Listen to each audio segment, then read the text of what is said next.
program alipoota namutayika gye tugenda nayo mu maaso olunaku olwaleero. Tugenda kubanga tutambulirawa nate olwaleero. Nsonga ki gye tugenda okulambulula?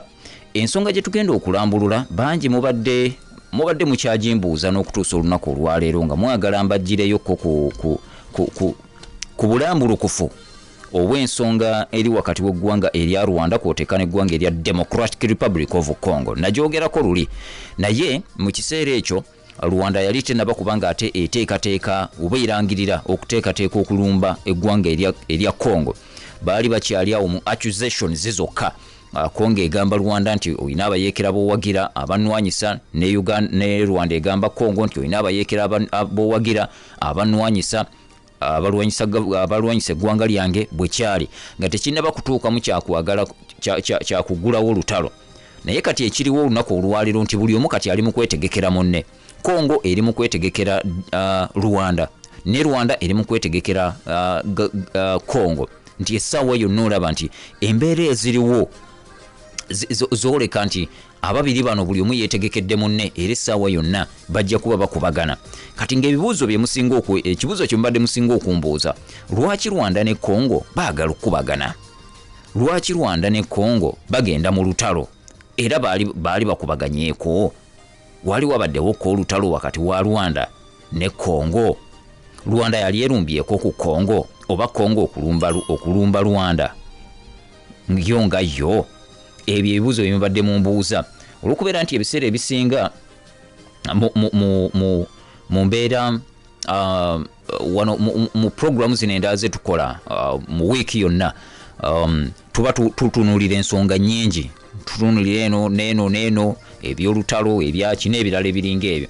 Ebiseera ebisinga tetufuna nnyo budde kusima munda okwongera okumanya ebyenkizo oba ebyekusifu ku nsonga yonna gye tuba tukutteko. Kati wano mu alipoota namutayika tusimako munda, tugendako munda nga twetooloolera ku nsonga eyo n'osobola okuba ng'ogimanya bulungi. Lwaki Rwanda ne Congo baagala okubagana, baagala okugenda mu lutalo? Njagala okubuulira kati ekiriwo olunaku olwaleero. Olabira ddala nti obubonero bulaga nti President Paul Kagame mwetegefu okuba nga aŋŋanga Congo. Kyokka ne Felix Tshisekedi naye okiraba nti naye mwetegefu okubeera nga asobola okuba nga akubagana n'eggwanga erya Rwanda. Era kati buli ggwanga liri mu kusindika ennyonyi enkessi, buli omu asindika ennyonyi enkessi mu airspace eya munne okubeera nga asobola okuketta ebyo ebibaayo ebyo ebibeera mu ntalo ngwa amawanga geetegekera entalo. Era ne Russia bwetyo bwe yakolanga nga tennaba kubanga erumba Ukraine. Mujjukira bulungi nnyo twabyogeranga wano. Waliwo akanyonyi ka Russia akalabiddwako buno obukessi akalabiddwako mu bwengula bwa Ukraine n'erabula. Ati waliwo akanyonyi ka Ukraine akalabiddwako mu bwengula bwa Russia, Putin n'alabula, n'ebirala ebiringa ebyo. Ezo ze bayita preparations for the war, byebikolebwa ebyo ng'entalo zigenda kubaawo. Ekyokubiri wabeerawo military drills ezikolebwa oba joint military drills.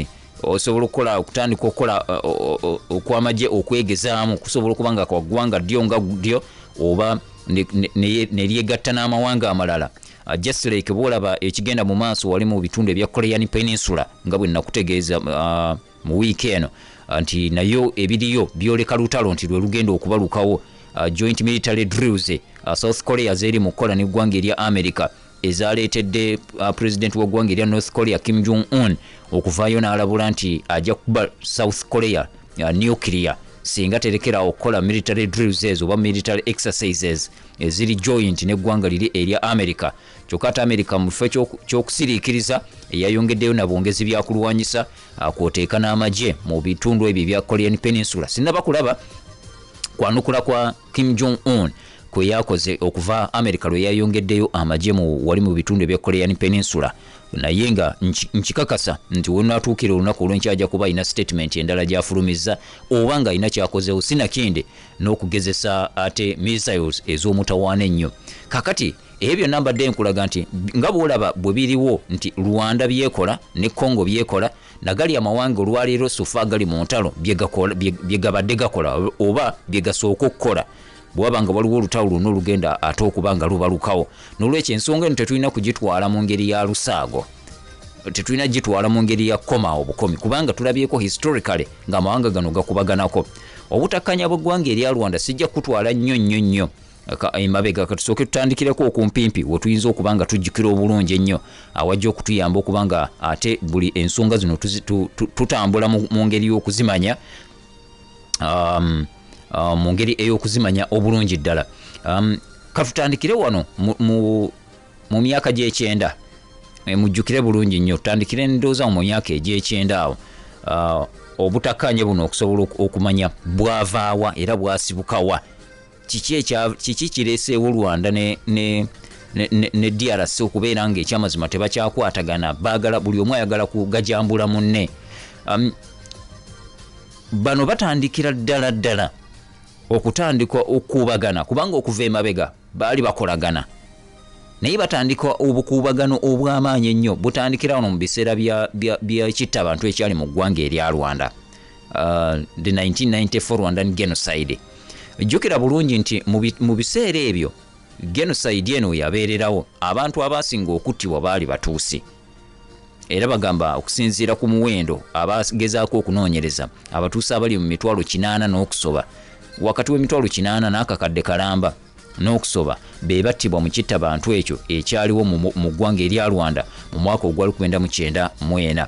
Kwoteeka n'abamu ku Bahutu nabo abattibwa mu ggwanga eryo erya Rwanda mu 94. Kaakati abantu abali mu bukadde n'obukadde be badduka ne bava mu ggwanga erya Rwanda ne bagenda ne babudamira mu ggwanga erya Congo mu kittabantu ekyaliwo. Be badduka ne bagenda ne babudamira mu ggwanga ate erya Congo mu kittabantu ekyaliwo. Kati ate abatuusi bajja bawamba, bateekawo gavumenti, kuba olwaleero tuusi gavumenti yefuga mu ggwanga erya Congo, so bateekawo gavumenti oluvannyuma lw'ekittabantu ekyaliwo. Wali abaasooka okudduka okuyingira mu ggwanga erya Congo abasinga obungi baali batuusi, kubanga wano Abahutu be baali bali mu kutugumbula abatuusi mu ggwanga erya Rwanda. Kati wano ate gavumenti y'abatuusi ejja ng'ekulembeddwa mu Paul Kagame, bamala okuwamba.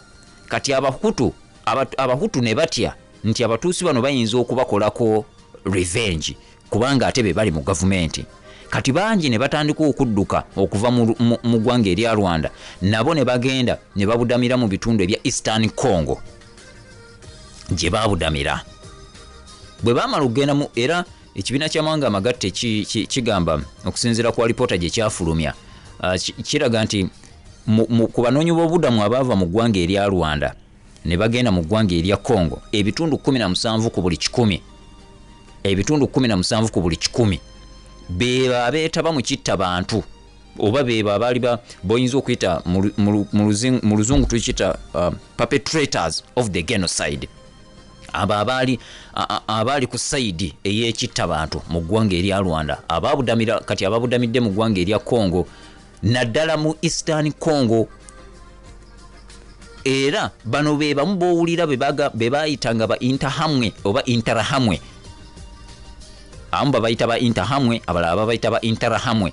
Bano bwe batuuka eri mu ggwanga erya Congo olwedde baali n'ekibiina kyabwe, naye bwe batuuka mu ggwanga erya Congo ne bakikyusa ne baba nga bejjako liri erya Interahamwe ne beetuma the Federation for the Liberation of Rwanda nga bamaze okutuuka mu Congo. Ng'abasinga ku bo kino ekibiina kino ekya FDLR, Federation for the Liberation of Rwanda, kikolebwa Bahutu okusinga, be baakitandika. Be badduka mu ggwanga erya Rwanda nga wano wamaze okubeerawo gavumenti y'abatuusi, ne batya nti wajja kubeerawo revenge oba okuwolera okwa gavumenti ey'abatuusi, kwe kuddukira mu ggwanga erya Congo. Bwe batuuka mu ggwanga erya Congo kwe kukola ekibiina ekyo ekya Federation for the Liberation of Rwanda, Abahutu. Naye ate jjukira n'abatuusi baali batuukayo dda, bo badduka mu biseera biri nga ne gavumenti tennaba kujja. Naye ate abasinga obungi abamu baddayo mu ggwanga erya Rwanda oluvannyuma lwa gavumenti eya Paul Kagame okubanga yali emaze okuteekawo the Tusk government, ne basalawo bave mu buwaŋŋanguse baddeyo mu ggwanga erya Rwanda. Abamu si bonna, abalala ne basigalayo e Congo. kati awo mu mwaka ogwa 1996 we tulabira gye tuyita the first Congo war ejjawo etya era kiki ekigireeta bw'alinga ekitta abantu kimaze okuggwawo e Rwanda kati mu 96 we tulabira gye bayita the first Congo war.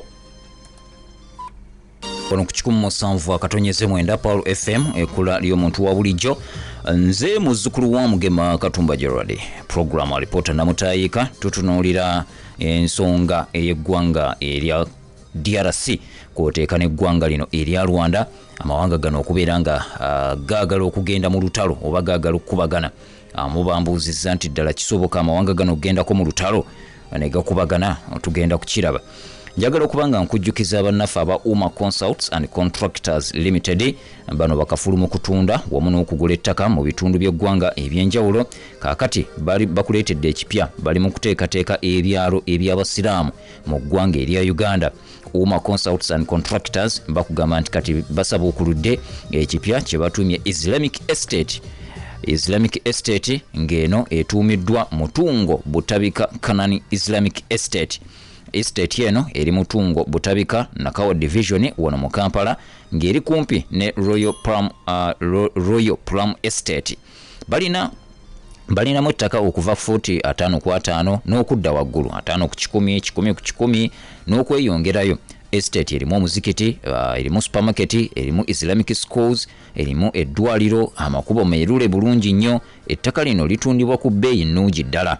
Okumanya ebisingawo bakubire ku 0754 42 96 03 0754 42 96 03 oba 0788 33 64 04 0788 33 64 04 oba genda wali ku office zaabwe ekireka Kamuli ku Kowa Boda stage we basangibwa awo wennyini bannaffe aba Uma Consults and Contractors Limited abakuleetedde ekipya ebyalo by'abasiraamu bye bateeseteese nga wali estate bagituumye Mutungo Butabika Kanani Islamic Estate. Erimu buli kimu kyonna, masomero mwegali, malwaliro mwegali, amakuba mwegali bulungi ddala, omuzikiti mweguli. N'olwekyo genda wefunire ettaka mu estate eno ng'oyita bannaffe aba Uma Consults and Contractors Limited. Nenkujjukiza gwe omuzadde abadde tannaba kubanga owandiisa omwana wo bannaffe aba Zanat Islamic Junior School Day and Boarding bakyawandiika abayizi mu kiseera kino okuviira ddala ku nasale okutuuka ku kibiina ekyomusanvu. Okuwandiisa abaana kugenda mu maaso ku ssomero awo enanywa ku Bombo Road basomesa eddiini kwoteeka n'ebyensi bakwasisa Quran ku mwoyo bawandiika okuva ku ssaawa 2 ez'okumakya okutuuka ku ssaawa 12 ez'olweggulo. Essomero lisangibwa Bombo nanywa mayiro ziri 19 awo bwe watyo okuva mu Kampala highway nga wakayisa ku katale awo enanywa ku Bombo Road welisangibwa Zanat Junior Day and Boarding Primary School. Okumanya ebisingawo bakubire ku 0753 62 95 92 0753 62 95 92 oba 0782 55 04 78 be bannaffe aba Zanat Junior Day and Boarding. Ekyaddirira oluvannyuma lw'ebyo byonna tumaze okulaba wano abatuusi bayingidde e Rwanda wali mu biseera ebyakitta abantu 94. Oluvannyuma n'abahutu nabo bayingira bayingira Congo si Rwanda. Oluvannyuma n'abahutu nabo bayingira Congo oluvannyuma lw'abatuusi okutwala obuyinza mu ggwanga erya Rwanda nga bakulembeddwamu Paul Kagame. Kati mu mwaka ogwa 1996 mujjukire bulungi nnyo Rwanda wamu ne Uganda beegatta wamu ne basindika amagye mu ggwanga erya Rwanda. Ekigendeerwa ekyokusindika amagye mu ggwanga erya Congo, ekigendeerwa ekya Uganda ne Rwanda okukola joint operation ne basindika amagye mu ggwanga erya Congo kwali kugenda kuyigga ebibinja by'abayeekera oba obubiina obw'aba-militias abeetaba mu kitta abantu mu ggwanga erya Rwanda. Mu 94 abaali baddukidde mu DRC kikigendeerwa ekyatwala Uganda kwoteeka ne Rwanda munda mu ggwanga erya Congo. okulwanyisa obubinja obwo n'okufeffetta obubinja obwo. Jjukira Congo mu byafaayo ekyamazima lirimu ku mawanga agasingamu ebibiina by'abayeekera n'obubinja obw'aba militias, kuba olwaleero babala ebibinja nga 120 ebyabayeekera byebiri mu ggwanga erya Democratic Republic of Congo, omuli ebibinja nga is a rebel group ne wabayo ne militias obutonotono. Obubinja obwo obutonotono bulwanira mu bitundu ebitali bimu. Kati bano Rwanda ne Congo mujjukira olutalo lw'ekisangaani gye twatuuka ate ne tutandika okubaganirayo nga tumaze okutuukayo. Bwe basindika amagye aga Rwanda n'aga Uganda agagende Congo gakwatagana n'abamu ku baali balwanyisa gavumenti ya Mobutu Sese Seko nga bakulembeddwamu mu kiseera ekyo eyali opposition leader oba eyali akulira oludda oluvuganya mu ggwanga erya Congo, Laurent Desire Kabila. Amagye ga Rwanda ne Uganda ne gakwatagana nabo ne bagenda ne bamaamulako Mobutu Sese Seko mu lutalo olwaliyo. Kyeva olaba nti mu mwezi gwali gwa kutaano mu mwaka 1997, yes, mu mwaka gwa 1997 Laurent Kabila n'alangirirwa ku bwa president. Ngulu bamaze okujjako Mobutu Sese Seko alangirirwa ku bwa president, olwo nga ali endorsed n'amagye ga Uganda kwoteeka n'aga Rwanda. Nakugamba ojja kulaba mpola mpola lwaki obutakkanya tebusobola Congo tesobola kubanga etereera mangu olunaku olwaleero okujjako nga yeetakuluzaako amawanga abiri, okuli Uganda okuli Rwanda. Nebeera nti in decision making and policy making eri independent. Kati boba Rwanda ne Uganda bakyatambulira ku kiri nti by influencing okujjawo Mobutu Sese Seko ne baleeta Laurent Desire Kabila mu mwaka ogwa 1997. However, mu mwaka ogwa 1998 Laurent Kabila azuula alina bye yazuula nti bano abasajja okundeeta baali baagala kunkozesa bukozesa, bo bayiseewo ekyabwe. Bw'azuula ekyo mu mwaka ogwa 1998 Laurent Kabila alagira amagye ga Uganda n'aga Rwanda okwamuka Eastern Congo, Eastern DRC. Kiki kye yali azudde? Kabila yali akizudde nti Uganda ne Rwanda okusindika amagye gaabwe mu ggwanga erya Congo, yes, kungulu baateekako ekifaananyi nti bali mu kuyigga ba militias abeetaba mu kittabantu mu ggwanga erya Rwanda, nga bakiraze nti batya nti bayinza okuddamu ne bajja ne balumba eggwanga erya Rwanda ne baddamu ne batta abantu. Kati kabagende babafeffette gye baddukira bali Abahutu bennagambye abaali basoba mu miliyoni 2 abaddukwa mu Rwanda nga gavumenti y'abatuuse emaze okujja. Kati kyekifaananyi kye baateekawo, wabula Kabila agamba yagenda okukizuula nti bano Uganda ne Rwanda bali bakola lukwesikwesi okugenda okwezza ebitundu ebisingamu eby'obugagga eby'amaanyi mu ggwanga erya DRC oba mu ggwanga erya Congo.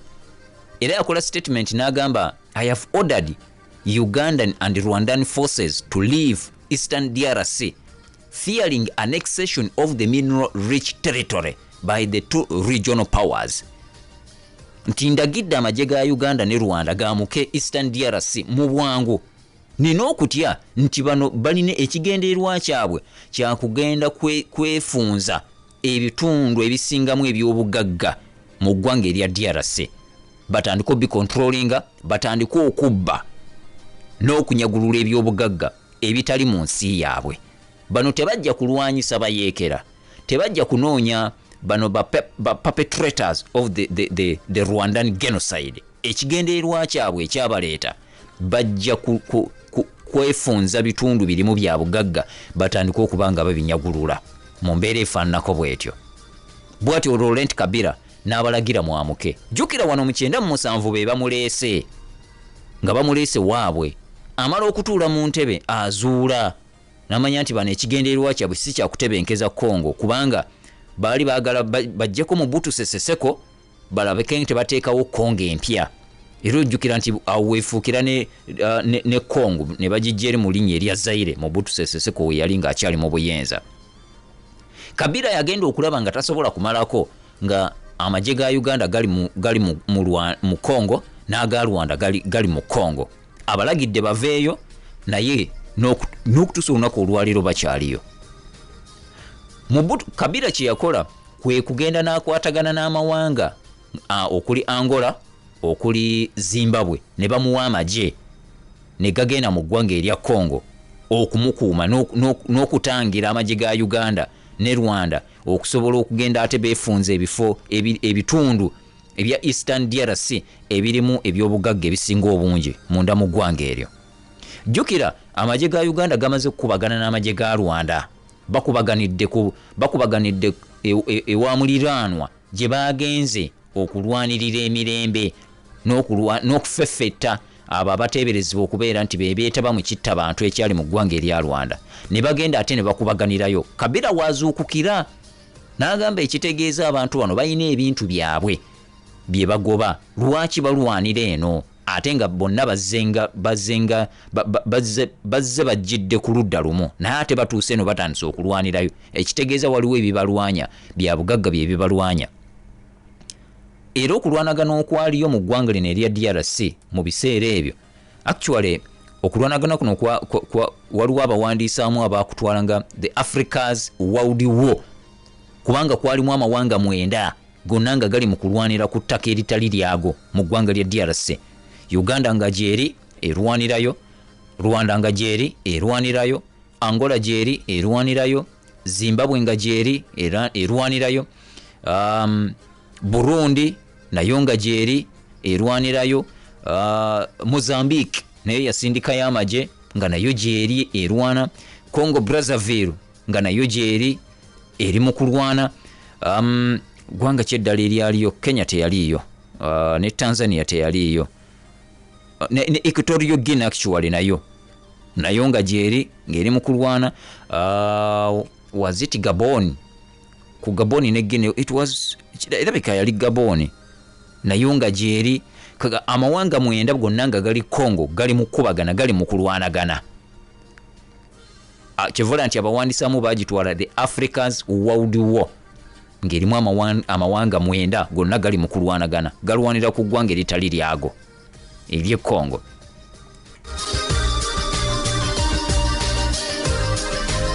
Mu mwaka ogw'2021 Kabila teyagusimattuka, Laurent Desire Kabila teyagusimattuka. Bodyguard we yamwekubira amasasi mu assassination oba mu ttemo eriteeberezebwa okuba n'okutuusa olunaku olwaleero eriteeberezebwa okuba nti lyalimu omukono gwagamu ku mawanga agali mu ggwanga agali galwanira mu ggwanga erya DRC, kubanga yali amaze obbalagira mwamuke eggwanga lino, era basinga obungi basonga ku mawanga 2, Uganda ne Rwanda ge basinga okusongako, kubanga bo be yasooka okugoba ate nga be baamuleeta be bajja naye, naye nga bo baalina ebigendererwa ebyabwe bye yalaba oluvannyuma nti bano baali baagala kweddiza nsi ye, eggwanga baagala kuliwamba buwambi nga beerimbise mu kyokwagala okumuyamba.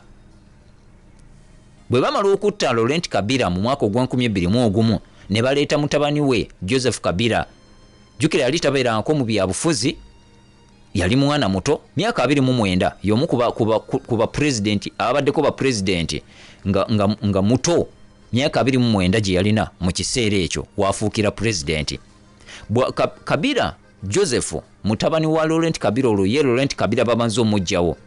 Joseph Kabila bw'amala okufa, bw'amala okuttibwa, Laurent Kabila, Joseph Kabila bw'ajja mu buyenza mu 2022 mu mwezi ogwokuna, akola endagaano bagiyita Sunset Agreement. Mu Sunset Agreement eno ng'eri wakati w'eggwanga, kubanga yakola endagaano za mirundi 2. Sunset Agreement ye yali eyawamu, naye nga yasooka bw'amala okukola eyo mu mwezi ogwokuna, mu mwezi ogw'omukaaga ne bakola gye bayita Pretoria Accord. Eno yali wakati wa Rwanda n'eggwanga erya Congo. Kati ate mu mwezi ogwaddako ne bakola gye bayita Rwanda Agreement. Eno yali wakati w'eggwanga erya Uganda n'eggwanga erya Congo. Joseph Kabila olaba ono bamala omuleeta mu buyinza bana ababiri Rwanda ne Uganda bamutuuza ku mmeeza bamuwaliriza okukola agreement oba okukola endagaano ezo mu ndagaano ezo ebbiri eri eya Pretoria Accord eya Rwanda ne Congo gye bakolera mu kibuga Pretoria mu South Africa neno Rwanda Agreement gye bakolera mu ggwanga erya Angola mu kibuga Rwanda eyali wakati wa Uganda ne Congo zombi zaali zitunuulidde okujjawo okukomya olutalo nga Uganda ekkiriza nti let me withdraw from Congo ne Rwanda ng'ekkiriza nti let me withdraw from Congo naye tulina okusooka okuteekawo gye tuyita transitional government mu ggwanga eryo erya Democratic Republic of Congo era bakola transitional government mu mwezi ogw'omukaaga omwaka ogwa 2023 ne balangirira Joseph Kabila ku bwa president mu butongole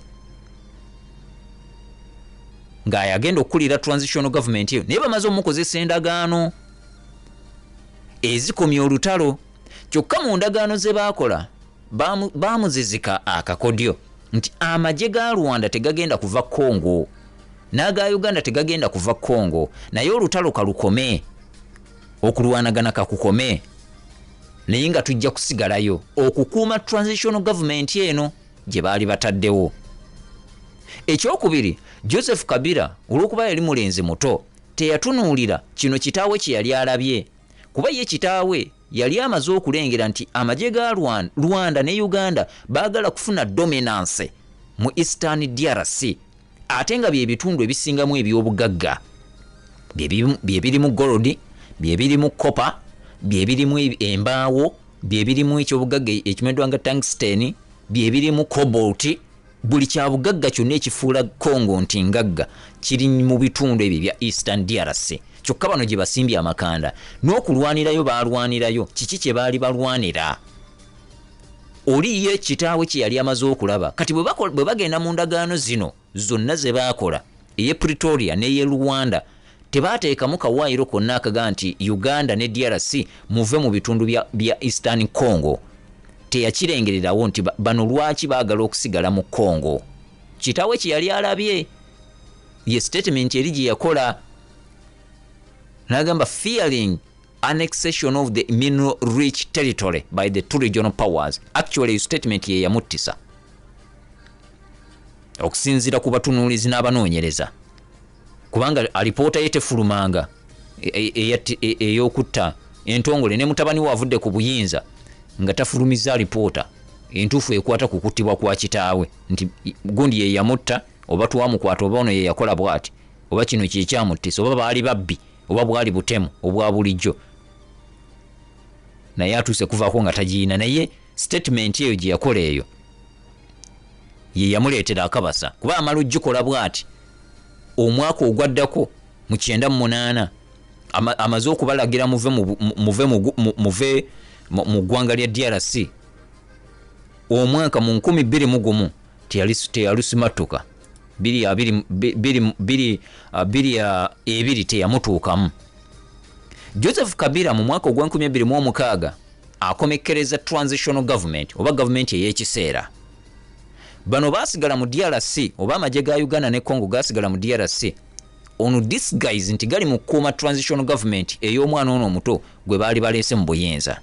Mu 2026 transitional government yene eggwawo ekomekkerezebwa bagenda mu kulonda era kwe kulonda okwasookera ddala the first democratic elections oluvannyuma lw'emyaka 40 kwasooka mu 2026 mu ggwanga lino erya DRC.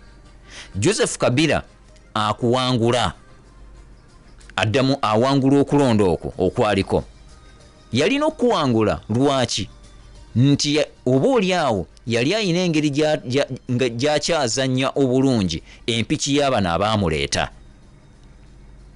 Talagidde magye gaabwe okuva mu Congo, tabalagidde kwamuka Eastern DRC. Bo bamugamba eno tulwanyisa bayeekera abalwanyisa amawanga gaffe. Tuffe ffetta abo abeetaba mu kitta bantu mu ggwanga erya Rwanda kubanga basobola okwerigroupinga era tukimanyi eno gye bali ba Interahamwe tukimanyi gye bali bajja kuddamu bakomewo mu ggwanga erya Rwanda batukoleko obulabe betuli mu kufeffeeta. kyebamuwa nga Joseph Kabila ye n'akikiriza n'akitwalirawo kivola bati yabagamba nti mwamuka ensi yange. Kati nawono era ne mu 2026 ng'amaze okuwangula obukulembeze mu kulonda okwo okwaliyo era presence ya Rwanda ne Uganda esigalayo. Jukira gali amawanga amalala ga withdrawinga officially.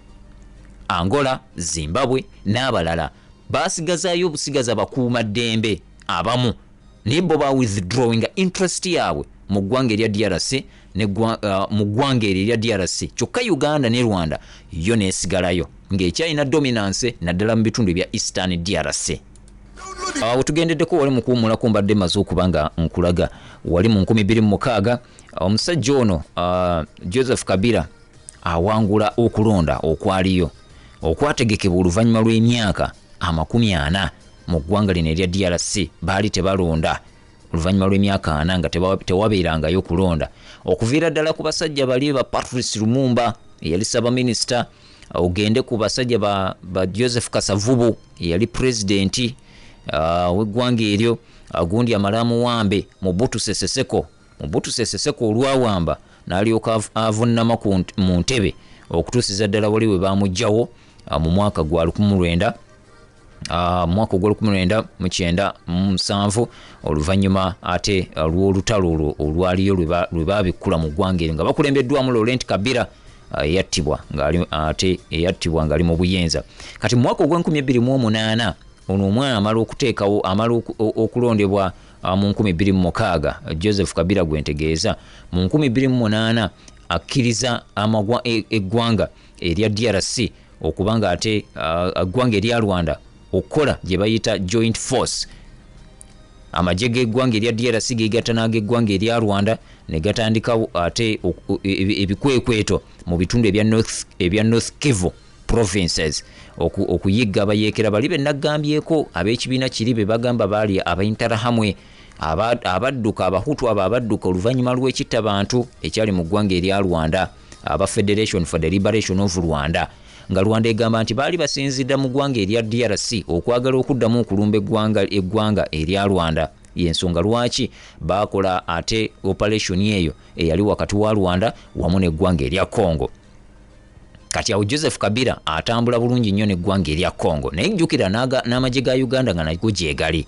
Kati mwezi gwali mu mwaka ogwa 2029 mwezi ogwa Gatonnya ebibiina waliwo ekibiina ekyali ekya CNDP ekimu ku ebyo byali bisinga obunene, ebibiina ebyabayeekera ebyali bisinga obunene munda mu ggwanga erya DRC baavaayo kyasasika beekutulamu ebitundu bibiri beekutulamu. Era ye eyali akulira ekibiina eki kya CNDP baali bamuyita Laurent Nkunda, ono ye ne bamuteeka mu house arrest oluvannyuma lw'ekibiina kino okuba nti ekyabayeekera kyali kimaze okwekutulamu. Kati banne bwe baatakkaanya okwali John Bosco Ntaganda n'agenda n'ekimu ku kibinja eky'ekibiina ky'abayeekera ekya CNDP. Olwawo wonna ebyo byonna bijjawo mu lutalo lwe batandikawo DRC ng'eri wamu ne Congo ne Rwanda lwe batandikawo mu mwaka ogw'2028 okuyigga ebibiina by'abayeekera kwoteeka ne perpetrators of the Rwandan genocide abeekwese mu ggwanga erya DRC. Bagamba nti abamu ku abo kyekyali ekibiina kino ekya CNDP abeekutulakutulamu ne basasika. Kati ekibiina kino ekya CNDP ate baali basingamu baali batuusi. Abaali basingamu mu kibiina kino baali batuusi, be bano abadduka luli mu biseera nga genocide yegenda mu maaso. Obutafaananako nga kino ekibiina ekya Federation for the Liberation of Rwanda ekyakolebwa abahutu, ekya CNDP abaali basingamu baali batuuse bakulemberwa Laurent Nkunda ne John Bosco Ntaganda. Kati ye John Bosco Ntaganda yagaana okuteesa ne gavumenti ya Rwanda wadde nti ekibiina kyabwe ekyali kimaze okuba nga kyekutulamu baateekawo gy'oyinza okuyita amnesty, abayeekera abo bajje babeere integrated mu magye oba bajje bayingizibwe mu magye ag'eggwanga erya Congo. Wano Rwanda eyina akakodyo ke yali esiba Kabila nga takalabye. Akakodyo kano kale nti abayeekera bano aba CNDP abasinga ku bo ekibiina kino kyali kikolebwa batuusi. Kakati Rwanda ne Congo bakola operation okusaanyaawo ekibiina ekyo. Kyekimu ku ebibiina bye baali bakuba. Kimala okwekutulamu, Laurent Nkunda bamukwata. John Bosco Ntaganda naye agenda n'ekibinja ekikye. Bagamba nti abayeekera bano babeere integrated mu magye g'eggwanga erya Rwanda erya Congo, babayingize mu magye ga Congo. Naye jjukira abasinga Banyarwanda. Era Joseph Kabila akikkiriza. Ojjukira era nagambako nti kyatuuka ekiseera ng'abaduumizi b'amagye ab'oku ntikko mu ggwanga erya Congo Banyarwanda, si Bakongo. Abaduumizi b'amagye ab'oku ntikko mu ggwanga lya Congo nga Banyarwanda. Kabila bw'ataakirabirawo nti nkola integration eno, bano babadde bayeekera bayingira mu magye gange. Of course mwalimu n'Abakongo, ebibiina ebyo birimu n'Abakongo. Kati mba integrating mu magye gange, but remember some of them or most of them they are foreigners, they are Rwandese.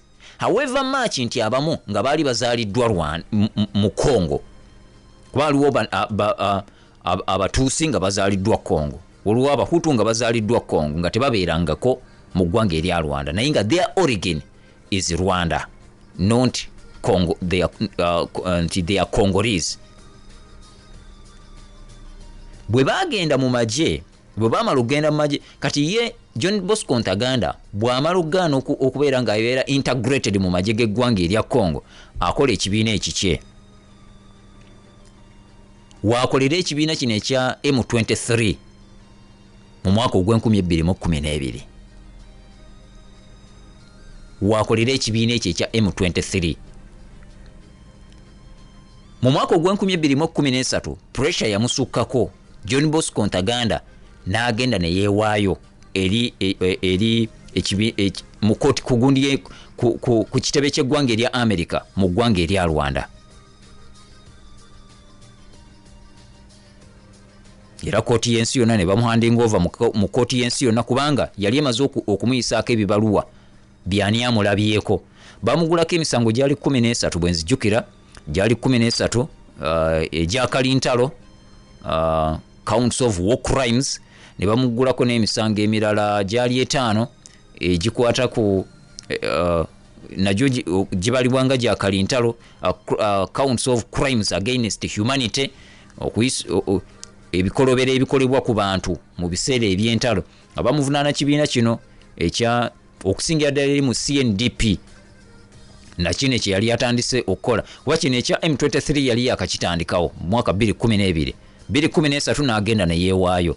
Emisango egimuvunaanibwa gya kibiina kiri ekya CNDP kye baali bakulira ne Laurent Nkunda, ono Laurent Kabila, John Bosco Ntaganda. Kati yo M23 neesigalawo. Kati olengera nti Laurent Nkunda, John Bosco Ntaganda bo nga basobola bulungi n'okuba nga baddayo e Rwanda, kubanga ekibiina kye baali bakulira ekya CNDP nga kikwatagana bulungi kyali kirina, sijja kugamba nti nga kikwatagana bulungi, tojjaga nti kikwatagana bulungi, naye nga kitambulira ku mbeera ey'amawanga, kitambulira ku abo abali mu buyinza mu ggwanga erya Rwanda ekyabatuusi.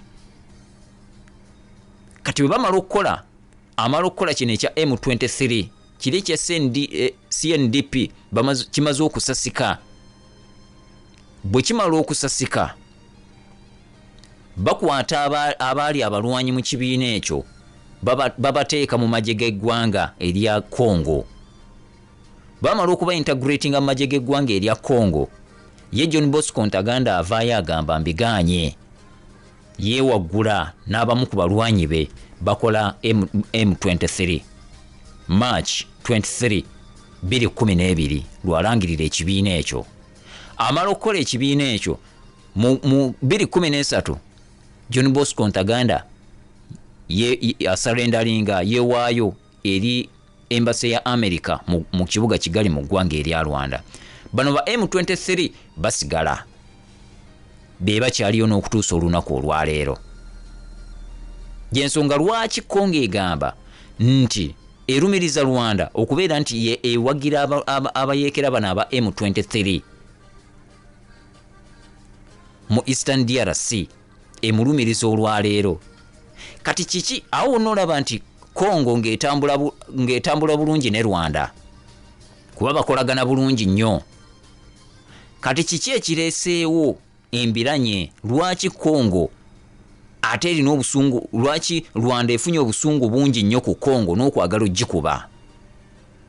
Wali nkulaze nti Kabila bw'amala okujja mu buyinza akwatagana n'eggwanga erya Rwanda bakola za agreement, bakola endagaano era ne bakola ne joint operations okujja okufuuza abayeekera Rwanda beegamba nti bali Congo nga bagirwanyisa era nga batambula bulungi nnyo. Kabila avuddeko kyevalaba nti baali tebaagala aveeko kubanga yali akyasamba bulungi kaadi y'abalina interest mu ggwanga erya DRC. Era kyevola nti obukulembeze bwe bubadde bumaamiddwa nnyo okwekalakaasa okw'amaanyi nga bannansi bagamba enough is enough, you must go. Kabila n'agezaako okukwata okukyusa ssemateeka ow'eggwanga eryo n'ekigendererwa ekyokulaba nti yeeyongeza ebisanja asigale ng'ali mu buyinza. Okwekalakaasa ne kubeera kw'amaanyi nnyo okutuusa lwavuddeko. Kati n'okuvaawo kwe nakwo kuliko akabuuza. Jjukira bagenda okutuuka awo bateekateeka okulonda. Bagenda okutuuka mu kulonda nga Kabila omuntu asinga okumulumya omutwe eyali ku opposition yali Moise Katumbi. Batuuka era nga bannansi bo baagala nkyukakyuka mu ggwanga lya Congo. Batuuka mu biseera eby'okuwandiika Moise Katumbi bamuggulako emisango. Ye gye yagamba nti gyali mijweteke era n'aba opposition mu Congo gye bagamba nti gyali mijweteke kubanga Moise Katumbi yali afunye backup eya Catholic Church. Kubanga Catholic Church mu byafaayo mu by'obufuzi by'eggwanga erya Congo erina upper hand esalawo nnyo kinene era olaba nti n'okwekalakasa kwakulemberwangamu abakulembeze b'ekereziya abo. Olaba nti olwavanga wali mu kusaba mu kusinza nga balumba ku makubo nga tiyaggaasa anyooka. Kati olw'okuba nti waaliwo okutya nti Kabila ono bagenda mukuba akalulu, Moise Katumbi ne bamuyita mu ky'okumuteekako emisango. Ojjukira baali baagala kumukwata n'adduka mu ggwanga erya Congo era ne bamuvunaana oba bamusalira oba myaka gyali 8 oba 4 in absentia nga taliiwo. Kiba tekimukkiriza kwesimbawo nga bamaze omuvunaana omusango gwonna oguli criminal n'adduka n'agenda. Waba watuusa akabanga katono nnyo. Jjukira olwo Kabila amaze okulangirira nti sikomawo. Waba wabulayo akabanga katono nnyo naye nga bakandidate abalala abaliwo boyinza okuyita nti bali si b'amaanyi nnyo okusobola okuchallenginga candidate ow'ekibiina ekiri mu buyinza Kabila gwe yali ayinza okugamba nti ono yabanzirira. Wetulabira musajja mukulu Felix Tshisekedi ng'ajja. Felix Tshisekedi engeri gye yajjamu ne bannansi ba Congo abasinga tebagitegeera, ajja atya okujja ne yeesimbawo amangu ennyo bw'atyo ate n'awangula. Ojjukira nti bwe yavaayo n'alangirira nti agenda kwesimbawo oluvannyuma lwa Moise Katumbi okubeera nga baali bamuggyeemu, yasooka kukyala wano mu ggwanga erya Uganda mu State House. Era olwava wano mu State House Uganda n'addayo n'atandika campaign ze. Felix Tshisekedi n'awangula. Kati just likewise nga bw'olaba nti Joseph Kabila yatambula nnyo ne Rwanda mu bintu bye yalinga akola, n'akola n'ezi agreements, n'ateekawo ne joint forces, joint operations n'eggwanga erya Rwanda okulwanyisa abayeekera. Rwanda beerumiriza beegamba nti basimbye amakanda mu DRC. Kakati bw'olaba nga Felix Tshisekedi n'okuwangula okulonda wali mu ggwanga lya DRC oba oli awinza okugamba olukyala lwe yajjako mu Uganda luyina engeri gye lwamu baakingamu oba gye lwamuyamba okuwangula okulonda kuli. Tulaba bw'amala okuwangula mu kulonda okwaliyo we tutandikira okulaba presence y'amagye ga Uganda ennyo ngezeemu okubeera ey'amaanyi mu ggwanga erya DRC. Ekitaali nnyo ku mulembe gwa Joseph Kabila. Jjukira nti ne ku mulembe gwa Joseph Kabila n'okutuwaabira baatuwaabira omusango ogw'obubbi. Twabba eby'obugagga by'eggwanga era omusango ne gutusinga ne ssente ze tulina okuliwa ne ziyisibwa. Kati wano ku mulembe gwa Felix Tshisekedi Uganda etuula ekola naye endagaano, bakola joint effort, joint operation okuyigga ebibi abayeekera. Uganda beegamba nti basinziira mu DRC okugirwanyisa. Ekyo kye kimu ku byatabuddaani Rwanda. Cooperation eno eri wakati wa Uganda n'eggwanga erya DRC ne Felix Tshisekedi. Tshisekedi tatambula nnyo ku saidi ya Rwanda nga Kabila bw'abadde. Kyokka ate atambula nnyo ku saidi ya Uganda Kabila kyatabadde. Kati Rwanda yeegamba nti gwe bw'obanga otambula n'oli yekka. Lwaki Uganda erina presence nnene nnyo e DRC? Lwaki ogiwadde presence nnene nnyo e DRC? Remember, bagenda mu Eastern DRC mu 1999. Kiki ekibaviirako okwekuba? 96.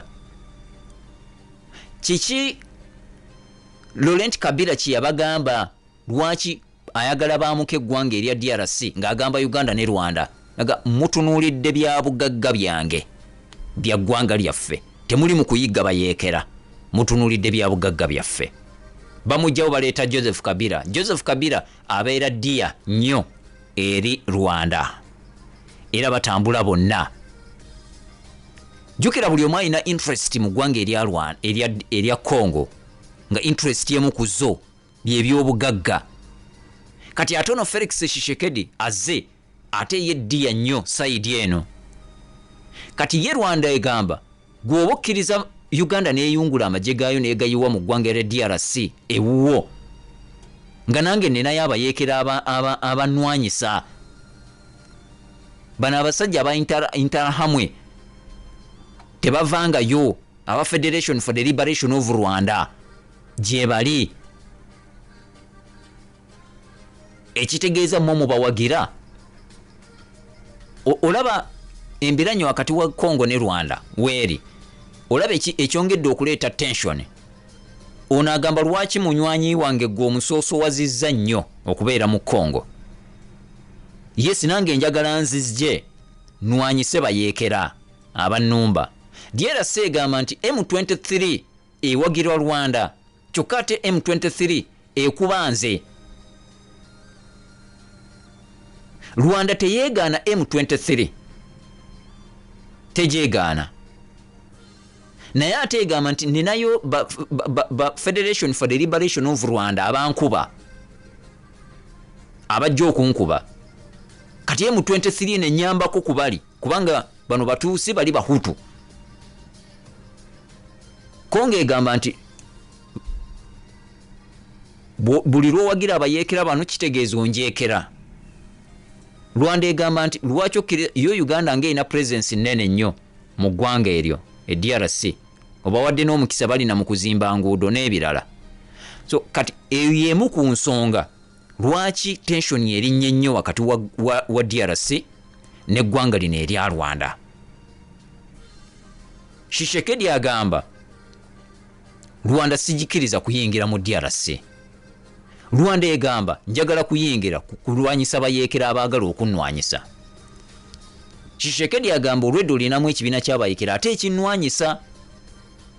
kati olw'okuba nti oli tali ddiya nnyo kati ate bano aba M23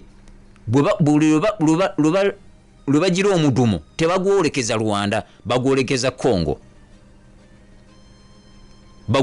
Congo kati awo kyekitaddewo embeera eya Congo okulaba nti Rwanda eno erabika erina yo byeyeyagaliza era bakyaganya okubeera nga babeera batambulira ku page emu. Congo egamba lwaki M23 tekubagana na magye ga Uganda agali eno, lwaki tebakubagana, lwaki ekuba ate magye ga Congo. Uganda egamba nti nze ndiyo kuyiga ADF yembonyabonya yokka, ne Rwanda egamba nange ninayo abayeeka nange nzikiriza nzije embeereyo. So olaba nti conflict eyo oba tension eyo ereeteddwawo mawanga kweyagaliza on a foreign land. Congo ina interest, Rwanda ina interest ina byeyagale Congo, Uganda ina interest zeyagale Congo.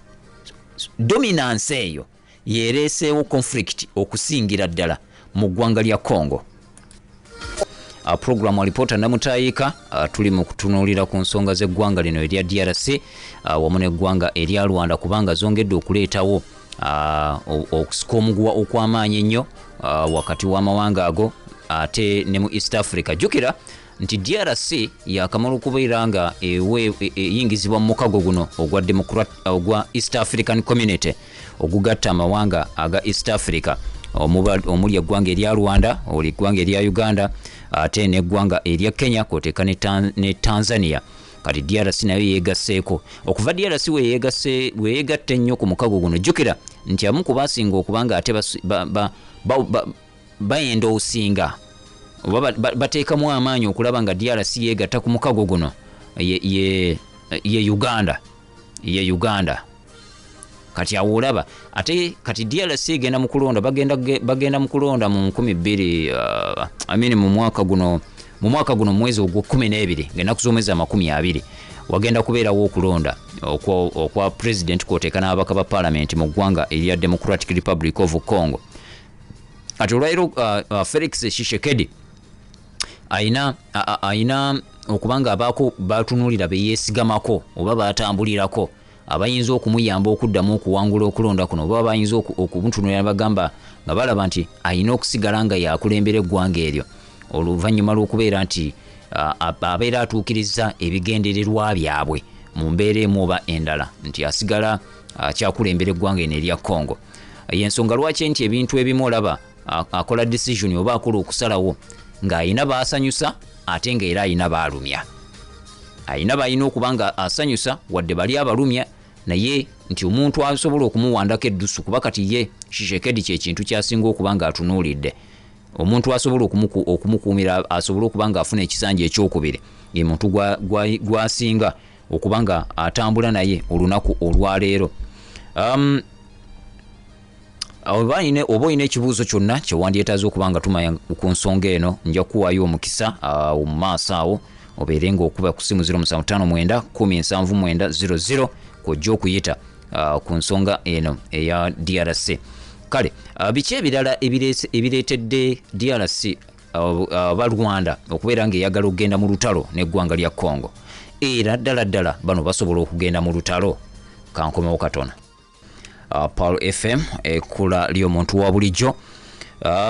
Osobola okuyita ku noti 759 10 noti 079 10 00 ku nsonga eno gye tukuba toki oba twogerako tulambulula ensonga oba obutakkaanya obuliwo wakati w'eggwanga erya Rwanda ate kwoteeka n'eggwanga erya Democratic Republic of Congo.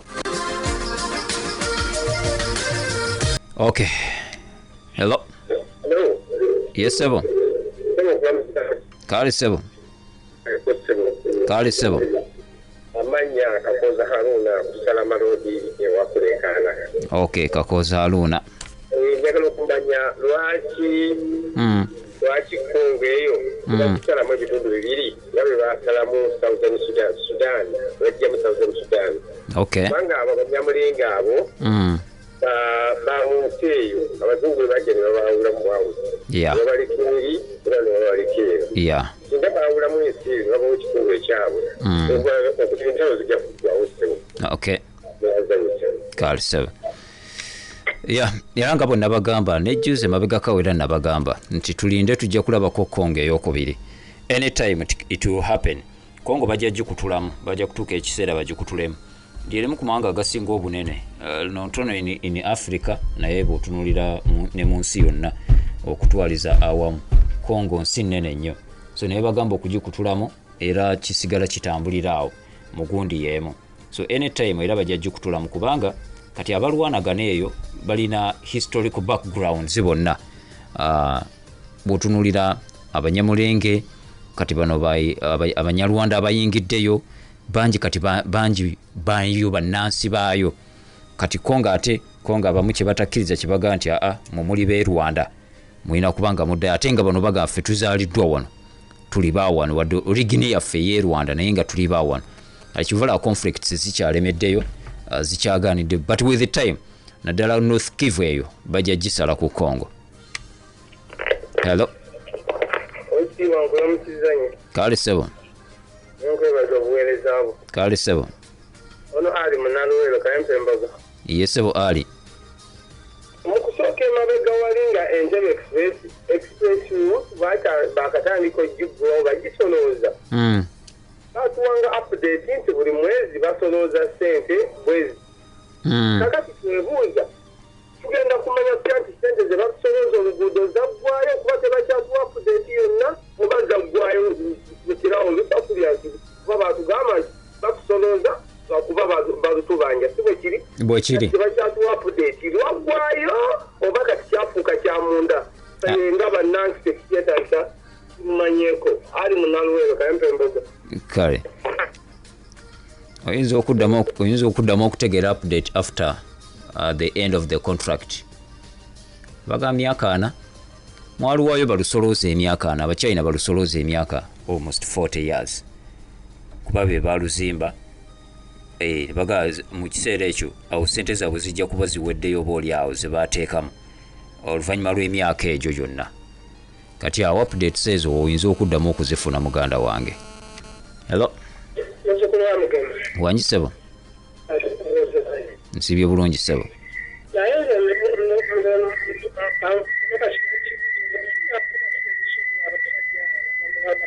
agaliranye Congo njagala ntangazeemu ku bantu abo ogambye abaliranye Congo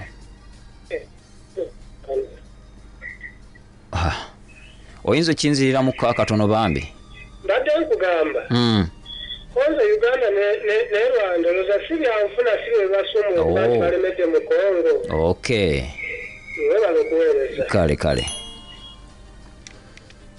era muganda wange era kyekyaleetera ne Laurent Kabila obuzibu kasita yakoonako ku nsonga y'ebyenfuna mu ggwanga erya Congo wakati Uganda ne Congo n'abagamba n'alagira amagye g'amawanga ago gombi gabeere nga gamuka eggwanga eryo ate nga be baamukulembera okulwana okulaba nti ajjako Mobutu Sese Seko naye ye yagamba nti mbalengedde mu ekigendererwa kyammwe si kyakulwanyisa bibiina byabayeekera be mugamba abali eno oba ba militias jjukira ku mulundi ogwo Uganda egendera ku saidi ya Rwanda kuba Rwanda ye yali egenze ng'egamba eri mu kufeffetta ba perpetrators of the Rwandan genocide abagenda ne beekweka kati ne wabeerawo joint operation wakati wa Rwanda wamu n'eggwanga erya Uganda ne balyoka bayingirayo kati Laurent Kabila n'abala n'agamba ekigendererwa kyammwe si kyekyo wakati muzze eno kulwanyisa kufeffetta abo abatta abantu mu ggwanga lya Rwanda kyokka temutandise nammwe okubaganirayo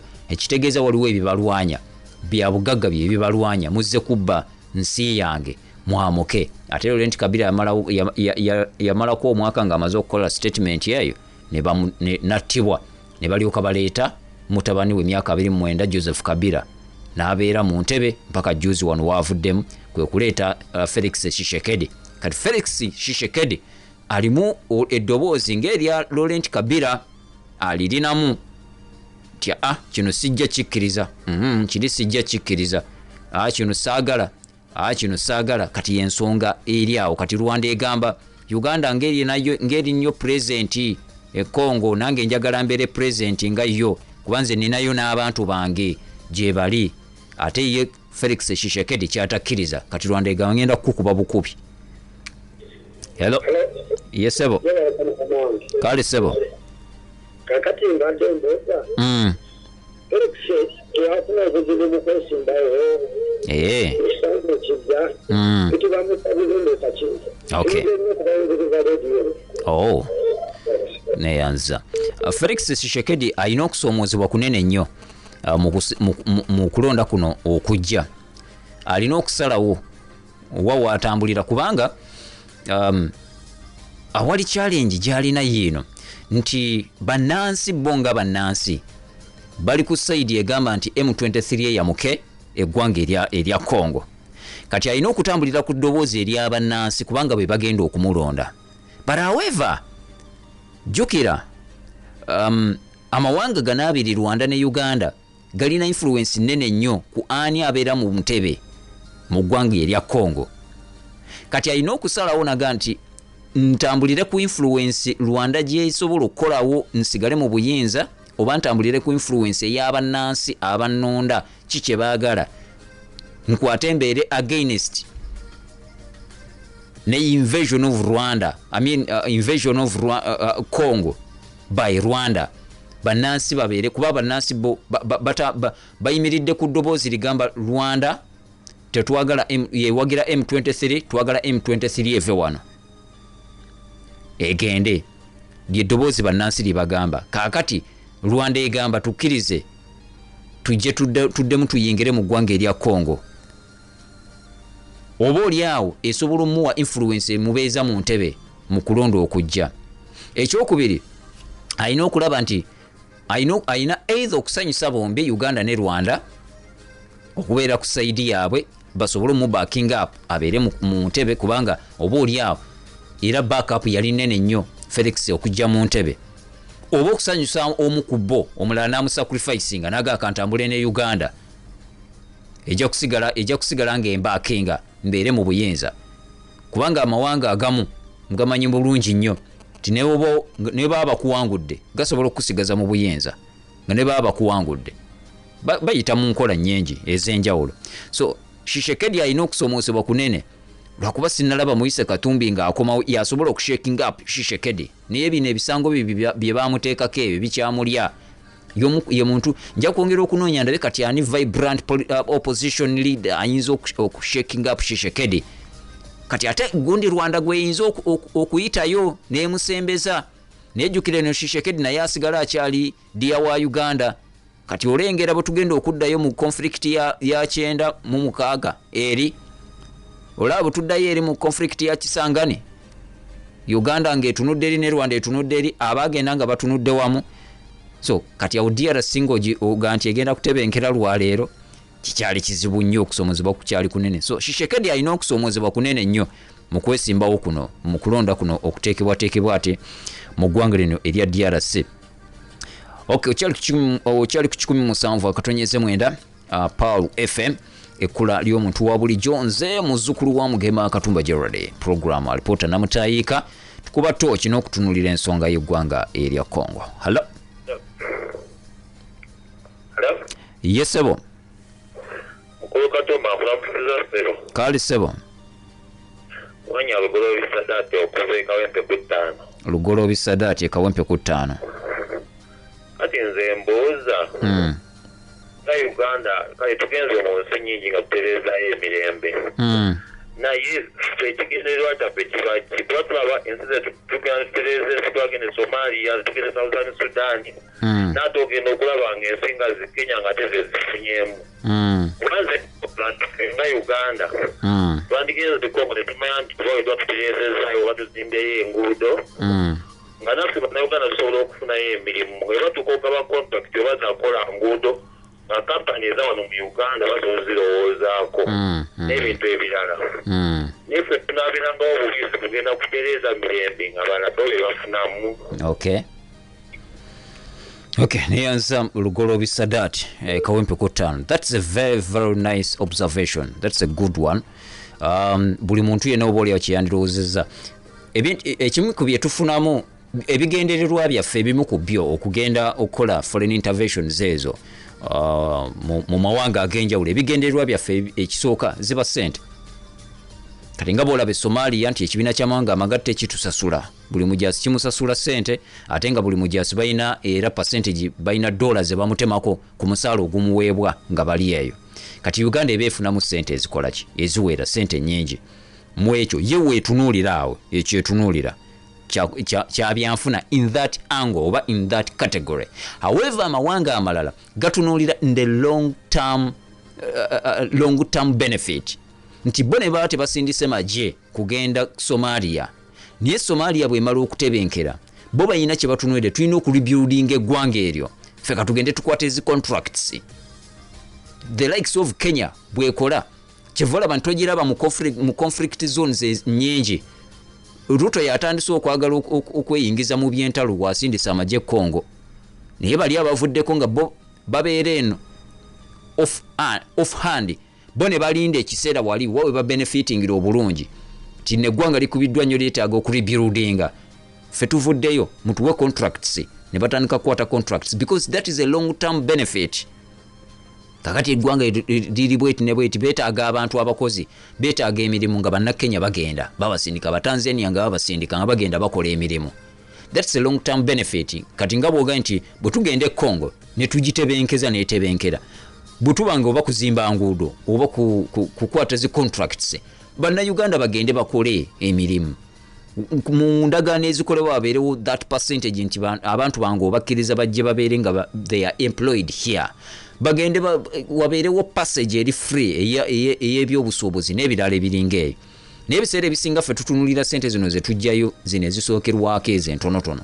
Ekyokubiri lwaki tugenda mu mawanga ngaago ebiseera ebisinga government zikola foreign intervention nga erimu ku makubo okusobola okusigala nga bali mu buyinza to please the international community nti oyo bw'aba avudde ku buyinza ku bukulembeze omukulembeze gundi bw'aba avudde kati let me give you an example.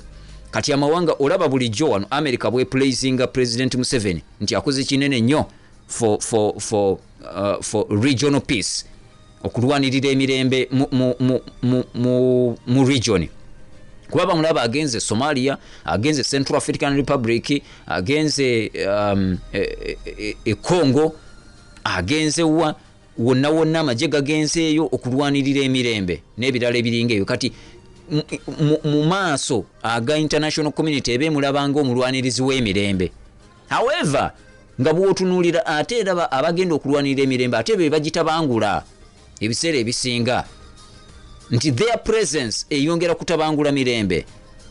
Kati gwe wano bw'ovaayo n'ogamba nti ono omuntu aveeko bayagamba bw'avaako ani agenda okukuuma region eyo ng'omuntu asobodde okuba nga alwanirira emirembe mu region. So abamu bakikola in that perspective okulabika nti bapaintingawo ekifaananyi ku international community that they are peacekeepers nti obukulembeze bwe batali wayinza okubaawo obuzibu mu regions ez'enjawulo n'ebirala ebiringa ebyo. So abamu bakikola mu mbeera ate efaananako bwetyo muganda wange lwakuba nti ate amawanga amalala go gatunuulira long term benefits nti ne bwe tuba tugenze eno ffe twagala tufunamu tutya in the long term.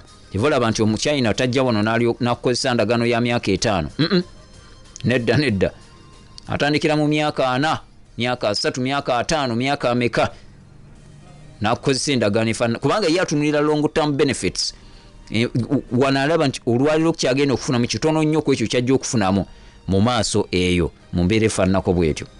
Okay, akadde kalabika kankutte njagala mbeere nga mbasiibulira wano olunaku olwaleero ensonga eyo katugikomye awo bwetyo tutambudde tujja kuddamu nate era okukwatagana ku lunaku olw'Essande olujja mu alipoota namutayika tujja kulaba ensonga enaabawo gye tunaaba tukubaganyako ebirowoozo oba gye tunaaba twogerako saawa emu tukwatagane wali program ekyoto the investigative piece program zetukola ez'okunoonyerezaako mu mbeera ate efaananako bwetyo. Njagala kubanga nyongera okuyisaamu eddoboozi eri bannayuganda. Nkimanyi olwaleero tukyagenda wabweru, bangi bakyagenda naddala mu Buwalabu. Abaana abagenda mu Buwalabu mwegendereze nnyo.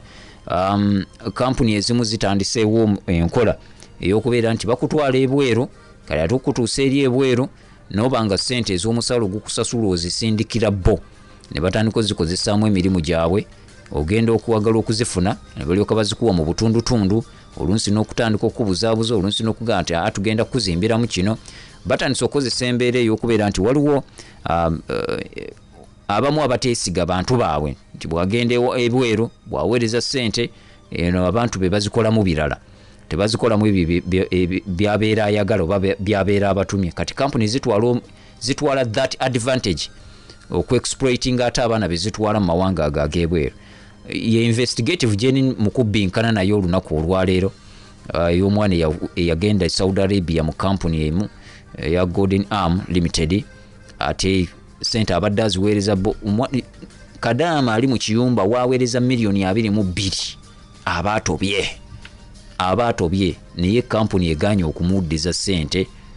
Nyumba gye bafuna looni mu banka, ennyumba gye bateekayo nga security, banka egitwala, byayingiddemu poliisi, byakoze bitya. Bano sente bazikozesa musimala twasuubulamu ttaka, oli yazibawa kuzitereka, ate mwasuubulamu ttaka nazibawa kuzisuubuza.